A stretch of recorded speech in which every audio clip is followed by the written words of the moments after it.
Hi, I'm Lisa Murkowski. I'm honored to represent Alaska in the U.S. Senate, where I chair the Committee on Energy and Natural Resources.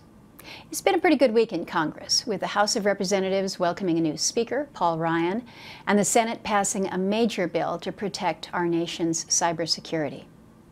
What I want to talk with you about today, though, is another key national security issue: energy. And I want to highlight what is happening in my home state because it foreshadows challenges to come all across our nation. Since taking office, the Obama administration has repeatedly denied Alaska's best opportunities to produce energy for our nation and the world. It has blocked production in half of our National Petroleum Reserve, which was specifically designated for energy development. It is locking away the non-wilderness portion of ANWR, where an estimated 10 billion barrels of oil could be produced from just 2,000 acres. And in the Chukchi Sea, the constantly shifting regulatory environment recently forced a company to abandon 7 years of work and $7 billion in investment. And instead of recognizing that as a significant loss, the administration doubled down last week by canceling offshore lease sales in the region. All of these decisions ignore the will of hardworking Alaskans who overwhelmingly support new production. The administration is opening the door for Iranian oil production, but closing it on Alaskan oil. And while the consequences are not yet evident, they will be. These decisions mean fewer jobs, less security for our country, and more of our dollars going overseas. They threaten the safe operation of our Trans-Alaska Pipeline, a national security asset that is just 1/3 full.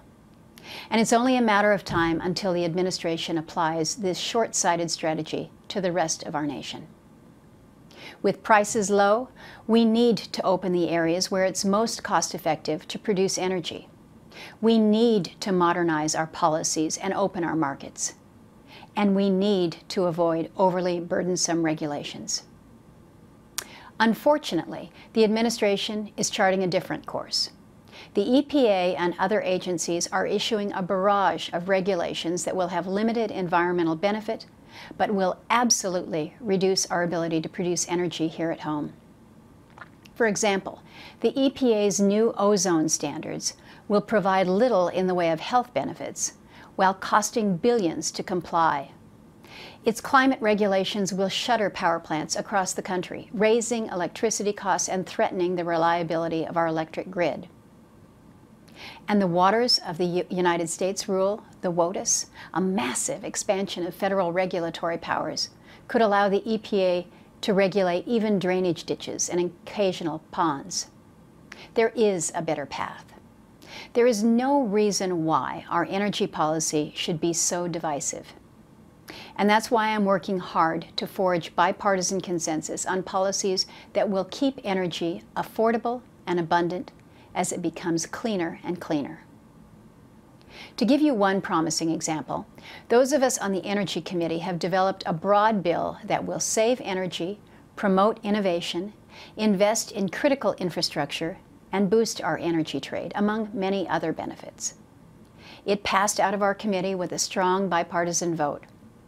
We've also gathered bipartisan support to end the outdated ban on crude oil exports. Moving forward, Republicans hope that President Obama will work with Congress on policies like these that can draw bipartisan support. That's the best way to help states like Alaska.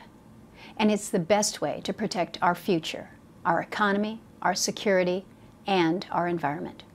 Thanks so much for listening.